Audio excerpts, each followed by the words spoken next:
तो तुमने जो अभी देखा ना, ये तुमने अभी देखा ऐसे करते हुए, इससे क्या सीखना क्या था? ये एनिमेशन मैंने तुम्हारे लिए बनाया है इस टाइम पर, ठीक है? तो ये मैं तुम्हें अब समझाता हूँ कि एक्चुअली में तुम्हें इससे क्या समझना था। देखो, अगर तुम देखोगे तो ये जो रेक्टेंगल टाइप का मैंने बनाया है, इसकी लेंथ फिक्स्ड है। इसकी लेंथ यहाँ पर फिक्स्ड है। ये 1 यूनिट का तुम मान लो अपने मन से, ठीक है? इसको हम 1 यूनिट का मान लेते हैं, ठीक है? ये आपका लेट से 1 सेंटीमीटर है, अपने दिमाग में मान लो 1 सेंटीमीटर है, ठीक है? तो पहली बात तो ये कि मैं चाहे कितना ही इसको आगे कर लूँ, मैं हमेशा इसी रेक्टेंगल पे चल रहा हूँ, ठीक है? यानी कि ये हमेशा 1 सेंटीमीटर है, यानी कि एक्स में जो चेंज आ रहा है वो 1 सेंटीमीटर है हर बार, ठीक है? लेकिन जो वाई में चेंज आ रहा है, उसको अगर तुम ध्यान से देखोगे तो वो लगातार चेंज हो रहा है, वो लगातार चेंज होगा, ठीक है? लेट अस सी। अगर मैं थोड़ा सा इसको आगे बढ़ाता हूँ, ठीक है? थोड़ा सा मैंने इसको आगे बढ़ाया, देन अगर अब तुम देखोगे इसको, तो अब जो इसका येलो कलर का जो ये जो चेंज आया है, तुम देख सकते हो थोड़ा सा बढ़ गया है, ठीक है ना? थोड़ा सा यहाँ पर बढ़ चुका है, and so on, right? And so on. अगर तुम फिर से देखते हो इसको और थोड़ा आगे बढ़ाते हैं, चलो आओ, ठीक है? तुम देखोगे यहाँ पे और बढ़ गया, ठीक है? तुम सिर्फ इस वाले पे फोकस करो। ये जो ग्रीन कलर की लाइन, ये जो लाइन दिख रही है ना, वर्टिकल लाइन, तुम देखोगे धीरे धीरे बढ़ेगा, कम होगा, इस टाइप से होगा यहाँ पर, ठीक है? तो अपने आप देखो, एनिमेशन से बढ़िया चीज़ कोई है ही नहीं, ठीक है? तो तुम देख सकते हो वर्टिकल डायरेक्शन, देखो यहाँ बढ़ गया और बढ़ गया, और भी अब थोड़ा सा नंबर उतना ही है, फिर कम होने लग गया, अब धीरे धीरे कम होगा, कम हो गया, कम हो गया, कम हो गया, और कम हो गया, और कम हो गया, और कम हो गया, और अब ट्रेंडिंग टू जीरो ही आ गया, पर और कम हो गया, ठीक है? यानी कि ये जो वर्टिकल डायरेक्शन है ये चेंज हो रहा है। अब ये वर्टिकल डायरेक्शन हमें क्या दिखाता है, राइट? तो ये जो वर्टिकल डायरेक्शन जो है वो हमें ये दिखाता है कि सेम चेंज इन एक्स पे डिफरेंट चेंज इन वाई आ रहा है, ठीक है? तो ये एक्चुअल में कर्व की बहुत ही इंपॉर्टेंट प्रॉपर्टी है अगर देखा जाए तो, ठीक है? तो मैं वापस आ जाता हूँ अपनी स्क्रीन पे।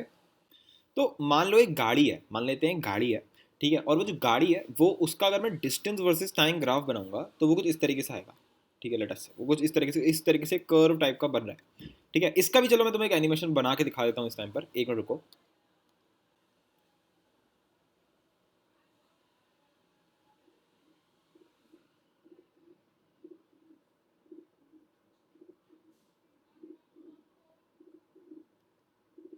तो ये अभी हमने क्या देखा, ये एक्चुअल में तुम देखोगे तो रियल जो गाड़ी होती है वो धीरे धीरे पिकअप करती है, राइट? वो धीरे धीरे बढ़ती है। तो वो जो ग्राफ है तुम देख सकते हो, डिस्टेंस वर्सेस टाइम ग्राफ मैंने यहाँ पे बनाया है। तो ये अगर मैं इस पॉइंट पे चलो दिखा देता हूँ तुमको, जैसे अगर मैं इस पॉइंट पे देखता हूँ तो ये ग्राफ ऐसा क्यों बना है, उसका रीज़न सिर्फ इतना सा है कि जब मेरी गाड़ी स्टार्ट हो रही है तो वो इतने टाइम में बहुत ही जरा सा डिस्टेंस ट्रैवल कर रही है। फिर जब उसकी स्पीड थोड़ी सी बढ़ती है तो वो इतने ही टाइम में थोड़ी ज़्यादा डिस्टेंस ट्रैवल करता है। फिर जब उसकी स्पीड थोड़ी और बढ़ती है तो इतने ही टाइम में वो इतना डिस्टेंस ट्रैवल कर लेता है, ठीक है? तो दिस इज द थिंग कि ग्राफ ऐसा क्यों बन रहा है कि इतने टाइम में, अब अगर मैं यहाँ से शुरू करूँगा, क्योंकि मैं ऑलरेडी यहाँ तक तो पहुँच ही चुका हूँ, ठीक है? इनफैक्ट यहाँ से शुरू करना चाहिए था मेरे को, ठीक है? तो ऑब्वियस ही बात है कि इतना जब मेरा डिस्टेंस है उतने पे मेरी गाड़ी इतना डिस्टेंस ट्रैवल कर लेती है, ठीक है? क्योंकि गाड़ी ने एकदम से स्पीड पकड़ ली और बस समझो कि जैसी गाड़ी शुरू हुई एकदम से यहाँ पर ब्रेक लगाना पड़ गया उसको, फॉर वट एवर रीजन, ऐसा कई बार हो जाता है। तो उसने ब्रेक लगा दिया, ठीक है? हम छोटा सा मोशन कंसिडर कर रहे हैं, और उतने में फिर इतने ही डिस्टेंस में उसने देखो थोड़ा थोड़ा कम डिस्टेंस ट्रैवल किया, और फिर अब इतने ही टाइम ड्यूरेशन में उसने अब इतना सा डिस्टेंस ट्रैवल करा उसने, ठीक है? और इसी तरीके से अगर मैं देखता हूँ तो उतने टाइम में अब इसने, तुम देखोगे तो सिर्फ इतना सा डिस्टेंस ट्रैवल किया और यहाँ पर आके आपकी गाड़ी रुक गई, ठीक है? तो एक बार फिर से देख लो चाहो तो मैं काफ़ी क्लियरली मैंने एनिमेशन यहाँ पे बनाया था, ठीक है? देखो यहाँ पे गाड़ी आपकी शुरू हुई, ये आपकी गाड़ी यहाँ पर शुरू हो रही है, ठीक है? और देखो एकदम से स्पीड पकड़ी उसने और एकदम से कोई सामने आ गया, अब उसने एकदम से स्पीड हल्की कर ली, अब रुक रही है, रुक रही है, रुक रही है, अभी रुकी नहीं है, रुक रही है, बस रुक गई बस, ठीक है? So this is the thing. तो कुछ इस टाइप का ग्राफ था, राइट? इसी टाइप का कुछ ग्राफ था, डिस्टेंस वर्सेस टाइम ग्राफ। तो इसमें हमने ये देखा कि सेम टाइम ड्यूरेशन के लिए अलग अलग डिस्टेंस ट्रैवल कर रही थी आपकी जो गाड़ी है, ठीक है? तो यहाँ पर हुआ क्या कि we go different distances for same duration of time, right? अगर मैं 1 मिनट के लिए बात करता हूँ तो 1 मिनट में मैंने इतना सा चला, फिर मैं दूसरे 1 मिनट में मैं क्या कहते हैं इतना सा चला, फिर 1 मिनट के अंदर मैं कितना चल गया आपका, यहाँ पर मैं इतना चला हूँ लगभग, है ना? इतना सा, ठीक है? फिर अगर मैं 1 मिनट में देख रहा हूँ तो फिर मैं इतनी मेरी ड्यूरेशन है, राइट, चलने की। उसके बाद अगर मैं देख रहा हूँ, अगर मैं 1 मिनट में निकालना चाह रहा हूँ तो मैं इतना चला, ठीक है? और फिर अगर मैं 1 मिनट में देख रहा हूँ तो फिर से मैं 1 मिनट में, अब मैं इतना चल रहा हूँ 1 मिनट के अंदर, ठीक है? फिर मैं अगर मैं 1 मिनट में देखना चाह रहा हूँ तो मैं 1 मिनट में शायद इतना चला, ठीक है? फिर 1 मिनट में मैं इतना सा चला, फिर इतना सा चला, फिर और कम, और भी कम, और भी कम। तो सेम ड्यूरेशन ऑफ टाइम के लिए हम अलग अलग डिस्टेंसेस चल रहे हैं, this is what I am saying. और सडनली यहाँ पर क्या हुआ, जो हमारा प्रीवियस कंसेप्ट था, ठीक है, प्रीवियस कंसेप्ट ऑफ जो रेट था हमारा, वो सडनली क्या हो जाता है, पॉइंटलेस हो जाता है यहाँ पर। क्योंकि जो रेट का जो हमने कंसेप्ट बनाया था वो ऐसे बनाया था कि यार रेशियो सेम आना चाहिए, ठीक है ना? रेशियो सेम आना चाहिए कि हमेशा वो एक चीज़ कांस्टेंट है, एंड दैट वाज कि सेम टाइम के लिए या सेम चेंज के लिए सेम चेंज आना चाहिए दूसरी क्वांटिटी में, राइट, यही तो रेट ऑफ चेंज था। रेट ऑफ चेंज क्या था कि अगर मैं 1 घंटा दे रहा हूँ तो उसमें तू 60 किलोमीटर चलेगा, और ये बात तेरी तरफ से और मेरी तरफ से डन है। पर अगर तुम एक कर्व में देख रहे हो, जो एक्चुअल रियल लाइफ जिंदगी में जो होता है, ठीक है, उसमें गाड़ी का हमेशा इस टाइप से कर्व बनेगा, ठीक है। और इसमें तो हमें समझ में आ गया कि 1 घंटे में तुम अलग अलग डिस्टेंस ट्रैवल करने वाले हो। कभी तुम 1 घंटे में इतना सा ट्रैवल कर रहे हो, कभी तुम 1 घंटे में क्या कहते हैं इतना सारा ट्रैवल कर रहे हो, फिर तुम दूसरे 1 घंटे में इतना सा ट्रैवल कर रहे हो, राइट। तो एक एक घंटे में भाई जब हमारा तो यहाँ पर रेट ही गड़बड़ा गया। जो पूरा कंसेप्ट हमने बनाया था प्रीवियस क्लास में स्लोप का, है ना, प्रीवियस 2 एपिसोड में हम यही तो कर रहे हैं कि कांस्टेंट रेट के ऊपर बात कर रहे थे, तो वो सब यहाँ पे अचानक से पॉइंटलेस हो गया, ठीक है। तो इससे इससे इससे हमें ये समझ में आया कि भाई साहब हमारा कंसेप्ट कोलैप्स हो गया है और हमें नए की ज़रूरत है, ठीक है। तो एक तरीके से इस चीज़ को दो लोगों ने पकड़ा, ठीक है, दुनिया में इस चीज़ को दो लोगों ने पकड़ा। पहले थे मैथमेटिशियंस, ठीक है, और दूसरे थे फिजिसिस्ट्स। तो मैं जो मैथमेटिशियंस थे वो सीधे सीधे टेक्निकल बात करने पे आ गए थे, और फिजिसिस्ट भी उसी पे थे, पर वो डायरेक्टली उस पर नहीं आ रहे थे। पर क्या करना चाह रहे थे वो समझाते हैं सीधे सीधे कि उनका पॉइंट क्या था। वो पॉइंट बहुत इंटरेस्टिंग था, क्या दिमाग लगाया भाई साहब, मजा आ गया सुन के, ठीक है। सुनना तुम जरा। बल्कि लेबनीज जो थे उन्होंने अपने खुद के पेपर में ये चीज़ लिखी थी कि ये कर्व जो होता है, उन्होंने कर्व के बारे में सोचा कि कर्व एक्चुअल में है ही क्या। तो उन्होंने बोला ये एक्चुअल में एक एन साइडेड पॉलीगन है, ये एक्चुअल में एक एन साइडेड पॉलीगन है, बस उसके अंदर इन्फानाइट साइड्स है, ठीक है। एक एन साइडेड पॉलीगन है और एन जो है वो इन्फिनिटी पे जा रहा है। मतलब कि जैसे अगर मैं इसको ऐसे बनाऊं, अगर तुम थोड़ा कोशिश करो एक इसको उसकी तरह कंसिडर करने के लिए, एक साइड वाली चीज़ की तरह कंसिडर करने के लिए, ठीक है, एक रेगुलर पॉलीगन टाइप का बनाना चाह रहे हैं, कि जिसमें एक साइड जैसी चीज़ तुम्हें देखने को मिलेगी।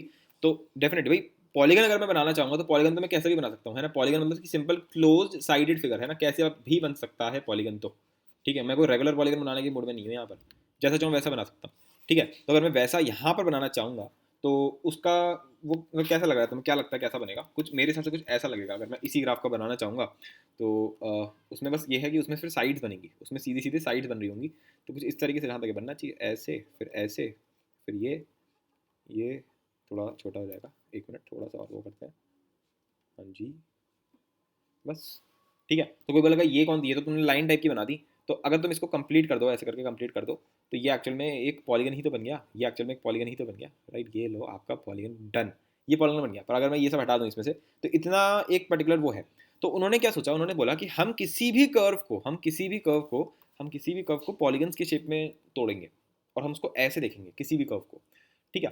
तो उन्होंने जैसे ये ब्लू वाला कर्व हुआ, और एक मिनट उसकी रीजनिंग क्या थी, पहले उन्होंने कैसे सोचा, कहाँ कैसे पहुंचे वो वहां पे, पहले वो समझते हैं। तो उन्होंने ये सोचा कि अगर एक स्ट्रेट लाइन होती है मेरे पास, लेटर से मैंने ये मान लिया कि इसकी स्लोप जो है वो 1.5 है, ठीक है। तो इसका मतलब क्या है कि अगर मैं एक्स पे 1 यूनिट का चेंज करूंगा तो इसका 1.5 गुना कर दो, इसका 1.5 गुना, यानी यहाँ से यहाँ तक जब मैं बढ़ूंगा एक्स में, इतना चेंज मैंने किया एक्स में, इतना बढ़ाया मैंने एक्स को, उसके कोरिस्पॉन्डिंग वाई में 1.5 गुना चेंज आ गया। यानी कि अगर 1 यूनिट का चेंज आया तो उसमें आपका जो वाई एक्सिस है उस पर 1.5 का आ गया। या सिंपल भाषा में बोला जाए, मतलब अपने रोजमर्रा की जिंदगी के, यानी कि 1 घंटे में 1.5 किलोमीटर चल गई गाड़ी तुम्हारी। इस तरीके से हमने इसको डिफाइन किया है ऐसे करके। या फिर 1 मिनट में 1.5 किलोमीटर चल गई, जो भी आपका यहाँ पर यूनिट्स होंगे। लेटर से ये आपका डिस्टेंस है किलोमीटर्स में, ठीक है। और लेटर से ये आपका क्या कहते हैं इसका, ये आपका मिनट में टाइम दे रखा है। तो अगर मैं 1 मिनट आगे बढ़ा हूं तो 1.5 किलोमीटर मेरी गाड़ी आगे चल गई, ठीक है। या फिर अगर इसको उल्टा भी देख सकते हो तुम, अगर मैं इधर से शुरू हो जाऊं और उल्टा आ जाऊं, या अगर मैं 1 मिनट मैंने कम किया है, तो उस हिसाब से मेरी गाड़ी जब 1 मिनट में, यानी कि यहाँ पर थी, यानी कि इस एक्सिस पे थी, यानी कि इस यहाँ पे थी इस पॉइंट पर, तो यहाँ से इतनी गाड़ी मेरी नीचे आ गई, यानी कि 1.5 किलोमीटर लौट के आ गई। जैसे भी तुम समझना चाहो वैसे समझ सकते हो। पॉइंट यहाँ पर सिर्फ इतना सा था कि हमेशा ये जो चेंज का रेशियो है ये हमेशा कांस्टेंट होता है, कि 1 यूनिट बढ़ाने पे इतने का चेंज आता है, ठीक है। तो इनको मैथमेटिशियंस को ये सिमेट्री बहुत अच्छी लगी थी, राइट। तो मैथमेटिशियंस ने ये सोचा अगर मैं इस आइडिया को अप्लाई कर दूं एक कर्व पे, तो कर्व पे तो मैं बाद में आऊंगा, पहले मैं एक थोड़ा कॉम्प्लेक्स सा डायग्राम बनाता हूँ। इसमें मैंने क्या किया, इसमें मैंने मल्टीपल लाइंस ले ली है, राइट, इसमें मैंने मल्टीपल लाइंस ले ली है। अब उससे हुआ क्या, मल्टीपल लाइन से देखो हर एक लाइन की अपनी खुद की स्लोप है। इस लाइन की स्लोप कितनी है 0.5, ठीक है। इसकी कितनी है 1 लाइन, इसकी 1 है स्लोप इसकी, ठीक है। इसकी 1.5 है, इसकी -0.2 है, इसकी m=2 है, ठीक है जी, परफेक्ट। अब जरा देखो, अगर मैं 0 से 2 में कभी भी कोई चेंज निकालना हो मेरे को, लेटर से मैं यहाँ पर कोई एक पॉइंट ले लूँ 0.3, ठीक है, और मैं दूसरा पॉइंट ले लूँ लेटर से 0.74, ठीक है। तो मैं बोलूँगा मैंने अपना x को 0.3 से 0.74 इतना चेंज कर दिया, यानी कि कितना चेंज हो गया ओवरऑल, कितना चेंज हो गया ओवरऑल, चेंज हो गया 0.44, इतना यूनिट का चेंज आया है x में, ठीक है जी। तो यानी कि मैं यहाँ पे था ओरिजिनली और फिर मैं यहाँ पहुँच गया, यानी कि x पे तो मैं यहाँ पहुँच गया, ठीक है, तो उसके करस्पॉन्डिंग y में कितना चेंज आया, y में कितना चेंज आया, तो अब मुझे स्लोप पता है राइट, तो ये रेशियो हमेशा सेम रहना चाहिए, तो y में कितना चेंज आएगा, लेट अस से डेल्टा y, x पे कितना चेंज आया है 0.44, और इसी रेशियो, ये रेशियो किसके बराबर होता है 0.5 के बराबर मुझे दे रखा है 0.5, तो यहाँ से मैं डेल्टा y कैलकुलेट कर सकता हूँ बड़े आराम से right, and that would be 0.5 into 0.44 यानी कि इसका आधा यानी कि 0.22, तो 0.22 का चेंज आएगा यहाँ पर। तुम कोई भी दो वैल्यू ले लो, तुम यहाँ पर 0.5 ले लो और फिर यहाँ पर 0.92 ले लो, तुम्हें जो मन करे तुम ले लो, है ना, ये हमेशा सेम आने वाला है, ठीक है, पर ऐसा कब होगा, ऐसा सिर्फ और सिर्फ 0 से 2 वाले इंटरवल में हो रहा है। सिमिलरली अगर मैं 2 से 4 का इंटरवल कंसिडर करूंगा तो यहाँ पर भी अगर मैं कोई भी 2 पॉइंट उठा लूंगा तो उसमें हमेशा m=1 का रेशियो बनेगा, ठीक है। अगर मैं यहाँ पर अब सेम पॉइंट उठाऊं तो पहला पॉइंट तो मैं सेम पॉइंट उठा ही नहीं सकता, अगर मैंने बोल दिया था 0.3 से 0.74, ये पॉइंट्स ऑटोमेटिकली सिर्फ और सिर्फ इसी इंटरवल में आएंगे, ठीक है, पर क्या मैं इसका जितना ड्यूरेशन उठा सकता हूँ राइट, तो लेट अस से मैंने यहाँ ले लेता हूँ 2.1 ले लिया और इधर ले लेता हूँ मैं 2.54, अभी भी तुम देखोगे तो इन दोनों में चेंज कितने का आया है, इन दोनों में डिफरेंस कितने का है 0.44 का, तो 0.44 का डिफरेंस है, डेल्टा वाई हमें निकालना है और ये 1 के बराबर है, तो अगर मैं इसको इधर ले जाऊंगा तो मेरा डेल्टा वाई भी किसके बराबर आ गया 0.44 के बराबर आ गया, यानी कि यहाँ पर अगर मेरी गाड़ी 0.44 इतना टाइम लगाती है तो डिस्टेंस कितना ट्रैवल होगा 0.44 किलोमीटर ट्रैवल होगा, कितने मिनट में 0.44 मिनट के अंदर, ठीक है। लेकिन अगर यही मैं यहाँ बनाता हूँ, सेम ट्राइंगल अगर मैं यहाँ बनाता हूँ तो 0.44 मिनट में सिर्फ 0.22 किलोमीटर ट्रैवल हो रहा था। सिमिलरली अगर मैं यहाँ पर एक ट्राइंगल बनाऊँ लेट अस से 0.44 का, तो उसके मुझे 4 से 5 के बीच में बनाना है, कोई भी ले लेते हैं, कोई भी वैल्यू ले लो, कोई भी दो इंटरवल ले लो, 5.2 ले लिया, उसके बाद सॉरी मैंने 4.2 ले लिया, उसके बाद चलो क्योंकि मुझे सेम रखना है तो 4.64 ले लिया, ठीक है 4.64 ले लिया, तो उसके करस्पॉन्डिंग 0.44 आएगा, पर क्योंकि 1.5 है तो delta Y by delta X, है ना, डेल्टा एक्स मेरा कितना है 0.44 और ये बराबर है 1.5 के, ठीक है, तो डेल्टा वाई किसके बराबर हो गया 1.5 into 0.44 and that would be 0.66, है ना, एक बार एक का जोड़ के फिर आ देगा, तो इतना बड़ा चेंज आ रहा है, यू कैन क्लियरली सी, मतलब ऑब्वियसली इससे ज़्यादा ही आएगा, थोड़ा सा तुम ऐसे मान सकते हो, इतना बड़ा चेंज आ रहा है 0.66 यूनिट्स का, ठीक है, तो तुम देख पा रहे हो कि कैसे कैसे चेंज हमारा हो रहा है।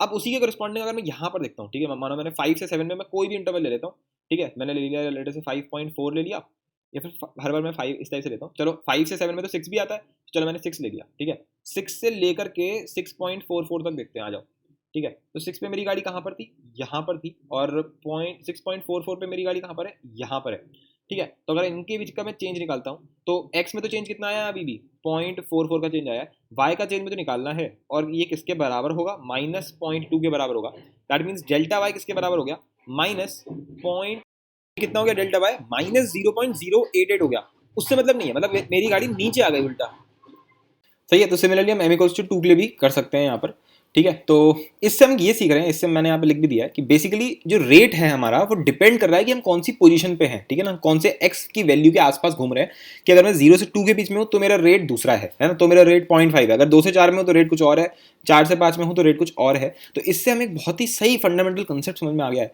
कि पहले तो ऐसा नहीं हो रहा था। अगर मैं इसकी बात करता हूँ, इसको हटा देता हूँ यहाँ से मैं, वेट अ सेकेंड, इसको हटा देता हूँ यहाँ से, गंदगी हो रही है हमारी स्क्रीन पे। हाँ जी, तो मतलब मैं बेसिकली ये बोलना चाह रहा था कि बेसिकली अगर ये स्ट्रेट लाइन को मैं देखता हूँ तो यहाँ पर मैं चाहे कोई भी 2 पॉइंट्स ले लूँगा, उसका अगर मैं डेल्टा एक्स निकालूंगा तो मेरा जो डेल्टा वाई आएगा उसके कोरस्पॉन्डिंग वो इसके बेसिकली क्या होगा 1.5 टाइम्स होगा डेल्टा एक्स के, वही मेरा क्या होता है डेल्टा वाई होता है, ठीक है। तो बेसिकली उसका 1.5 गुना हो जाएगा चाहे तुम कोई भी इंटरवल ले लो एक्स में, पर ये वाला केस यहाँ पर नहीं होगा, यहाँ पर वो चीज़ डिपेंड करेगी कि कौन से इंटरवल में। अगर मैं 0 से 2 में होऊंगा तो मैं ये चीज़ बोल सकता हूँ कि हाँ जी यहाँ पर आप कोई भी डेल्टा एक्स ले लो, कोई भी डेल्टा एक्स ले लो, वो किसके बराबर होगा डेल्टा एक्स को अगर तुम 0.5 से मल्टीप्लाई कर दोगे, यानी कि डेल्टा एक्स का अगर तुम आधा कर दोगे तो तुम्हें डेल्टा वाई मिल जाएगा। पर ये 0 से 2 में होने वाला है, 2 से 4 में m=1 यूज़ होगा, 4 से 5 में ये यूज़ होगा, ठीक है। इस तरीके से हम यहाँ पर देख रहे हैं। तो मैथमेटिशियंस ने ये चीज़ आपकी बड़े आराम से समझ गए वो लोग कि बेसिकली हमारा जो रेट है वो डिपेंड कर रहा है कि एक्स कहाँ पर है, ठीक। तो पहली बात तो ये हो गई कि अब जो मेरा एक तरीके से जो रेट है वो वेरिएबल हो गया, तो मैं ये बात समझ में आई कि हर एक जगह के लिए अलग अलग रेट है, ठीक है। अच्छा अब ये देखो, ये ज़रा ध्यान से देखो, यहाँ पर पहले तो मैंने सिर्फ 3 लाइन बनाई है और फिर मैंने इनका आधा कर दिया, यहाँ पे 3 है, ये 6 हो गई और यहाँ पर ये 12 मैंने बना दी। और तुम समझ सकते हो अगर मैं यहाँ पर इस 12 लाइनें बनाई हैं, ये अगर सोच के देख, अगर मैं यहाँ पर 1 करोड़ लाइनें बना दूँ, 1 करोड़ मैं इस करके लाइनें बना दूँ तो बिल्कुल ही कर्व ही बन जाएगा, बिल्कुल बढ़िया वाला। जब भाई 3 से 6 आने में अच्छा खासा दिखने लग गया और 6 से 12 आने में तो ऐसा लग रहा है कि बस बन ही गया, बस बन ही गया, तो 1 करोड़ बनाऊंगा तो यार बिल्कुल ऐसी लगेगा, ठीक है। तो नंबर ऑफ लाइंस को अगर मैं थियोरेटिकली इन्फिनिटी पे ले जाऊंगा तो बिल्कुल कर्व बन जाएगा ना, बिल्कुल कर्व बन जाएगा तुम्हारा। ठीक है, तो ऐसे कहा जाता है कि बेसिकली कर्व जो होता है ना वो एक्चुअली में कलेक्शन होता है इनफाइनाइट लाइंस का, ऐसे हम इंट्यूटिवली समझते हैं। इनफैक्ट इसका उल्टा भी हम समझ सकते हैं कि बेसिकली जैसे ये तुम्हारे सामने कर्व है, ठीक है, इसका रिवर्स बिल्कुल ट्रू हो जाता है। अगर मैं इसका कोई भी पोर्शन उठा करके जूम कर दूं, ठीक है, सिर्फ इतना सा पोर्शन है और इसको मैंने उठा करके यहाँ पर जूम कर दिया, ठीक है, और फर्दर मैंने इसका एक छोटा सा जो इसका जूम्ड वर्जन है उसका एक छोटा वर्जन उठा के मैंने फर्दर यहाँ पे फिर से जूम कर दिया, तो तुम देख सकते हो कि हम शुरू कहाँ से हुए थे, एक कर्व से, उसका एक छोटा सा मैंने रीजन उठाया तो वो मेरे को एक स्ट्रेट लाइन दिख रहा है। ठीक है, तो इससे एक हम बहुत फंडामेंटल पॉइंट उठा के ले आए कि every dam continuous function would have a straight line if zoomed in sufficiently. कोई भी कंटिन्यूस फंक्शन उठा ला जो भी इस टाइप का हो, उसको अगर तुम जूम करते जाओगे तो वो तुम्हारा एक स्ट्रेट लाइन उसमें दिखने को मिल जाएगी। एग्जाम्पल के तौर पे जैसे फॉर एग्जाम्पल हमारे पास ये साइन एक्स का ग्राफ है, ठीक है, अब मैं साइन एक्स किसी भी पॉइंट पे जूम करता हूँ, लेट्स से मैंने एक पॉइंट चुनी है ये, ठीक है, ये वाला π/2 1, इस पर अगर मैं जूम करता जाऊँ तो तुम देख सकते हो फाइनली हम अगर देखें तो अभी मेरी स्क्रीन पे सिर्फ एक हॉरिजॉन्टल स्ट्रेट लाइन दिख रही है ना, लेटी हुई स्ट्रेट लाइन दिख रही होगी तुमको जब मैंने इस पॉइंट पर जूम किया। ठीक है, अब मैं कोई भी पॉइंट ले लेता हूँ, मान लो मैं चलो ये वाला पॉइंट ले लिया मैंने, ये वाला पॉइंट, ठीक है, अब मैं चलो इसके आसपास यहाँ पे जूम करता हूँ एंड यू कैन सी धीरे धीरे अगर तुम देखोगे तो ये क्या बन गया, ये तुम देख सकते हो एक आपकी डायगोनल सी, एक आपकी सिंपल सी स्ट्रेट लाइन यहाँ पर बन गई है। पर अगर इसको मैं जूम आउट करूंगा तो तुम्हें आइडिया हो जाएगा नहीं यार ये तो कर्व है। पर मेरा पॉइंट है कि जब मैंने इसको इतना जूम करा कि ये आपको लग रही है कि स्ट्रेट लाइन है, तब भी तो ये साइन एक्स का ग्राफ है, जैसे मैंने इतना जूम कर दिया, अभी तुम्हें लग रही है स्ट्रेट लाइन है, पर अगर मैं इसको इस तरफ लेकर जाऊंगा, देखो तुम किसी भी पॉइंट पर लेकर जाओगे तुम्हें ये स्ट्रेट लाइन ही दिखेगी। ठीक है, अगर मैं इसको इधर देखूँ, इसको देखूंगा मैं, ठीक है, दिख रही है स्ट्रेट लाइन, तो ये इस टाइम पे जो हम चल रहे हैं क्या है, ये साइन एक्स का ग्राफ है, ये साइन एक्स का ग्राफ है। ठीक है, तो मैं कहूँगा मैं मुझे तो ऐसा दिख रहा है साइन एक्स का ग्राफ, भाई मुझे तो साइन एक्स का ग्राफ ऐसा दिख रहा है, ये साइन एक्स का ग्राफ, ये मेरा साइन एक्स का ग्राफ है, लो ये तुम्हारी स्क्रीन पे इस टाइम पे साइन एक्स का ग्राफ है। ठीक है, कोई बोलेगा लग तो नहीं रहा है साइन एक्स, मैंने कहा मैंने जूम कर रखा है तो क्या दिक्कत है, जूम करने में क्या दिक्कत है भाई, कोई दिक्कत नहीं है जूम करने में। ठीक है, तुम जूम आउट देखते हो, अब तुम बोलते हो ये साइन एक्स का ग्राफ है, मैंने कहा नहीं साइन एक्स का ग्राफ ऐसा थोड़ा होता है, साइन एक्स में जब मैंने अपनी बुक में देखा था ना साइन एक्स का ग्राफ, उसमें तो इस टाइप से था, उसमें तो ये 1 2 3 4 ऐसे करके बहुत सारे थे, और अगर मैंने तुम्हें इतना दिखाया, सिर्फ लेटर से मैं तुम्हें इतना दिखाया, तो एकदम से लोग देख के समझ जाते हैं कि साइन एक्स का ग्राफ है। ठीक है, पर किसी ने इतना देखा होगा, किसी ने हो सकता है ऐसा देखा हो साइन एक्स का ग्राफ, किसी ने हो सकता है बिल्कुल ही ऐसा देखा, बिल्कुल मैगी की तरह। ठीक है, लेकिन अब तो फिर इसमें क्या दिक्कत है, जब मैं इतना जूम इन कर दिया मैंने, जब ये बिल्कुल एक लाइन लग रही है तुम्हें देखने में, तो ये भी तो साइन एक्स का ग्राफ ही है, वो तो हमारे पे डिपेंड करता है ना, यहाँ से देख के लग रहा है साइन एक्स का ग्राफ है, ये थोड़ा सा कर्व टाइप का आ गया, तो मैंने कहा ठीक है बेटे लो, मैंने और जूम कर दिया, अब बोलो लो और लो, अब तो बिल्कुल ही स्ट्रेट लाइन लग रही है। तो कोई भी कर्व उठा लो, तुम कोई भी कर्व उठा लो, तुम्हें अगर एक पॉइंट पे तुम जूम करते जाओगे तो वो तुम्हें स्ट्रेट लाइन लगेगा। और ऐसा नहीं कि कोई बहुत भयंकर वो है, तुम एक्स साइन एक्स ले लो, ये तो और खतरनाक लगता है देखने में, कौन सा पॉइंट ले, तुम्हें कौन सा लग रहा होगा, शायद मे बी, चलो मैं ये शायद मे बी ये लग रहा हो, तुम देखो जरा जूम करते हैं, इधर आ जाओ बेटे, अभी खुलता चला जाएगा, तुम्हें जूम करोगे और ये जूम होता ही चला जाएगा, तुम देखो धीरे धीरे लग रहा होगा, एक ऐसा लग रहा है एक हॉरिजॉन्टल लाइन हमारी बन चुकी है उस पॉइंट पे। ठीक है, so this is the beauty कि कोई भी पॉइंट उठा लो, कैसा भी कर्व ले लो, कंटिन्यूस में आपका हमेशा ऐसा होगा कि वो आपका पॉइंट जो है वो स्ट्रेट लाइन बन जाएगा। आई होप सो काफ़ी अच्छे से समझ में आ गया ये बात। ठीक है,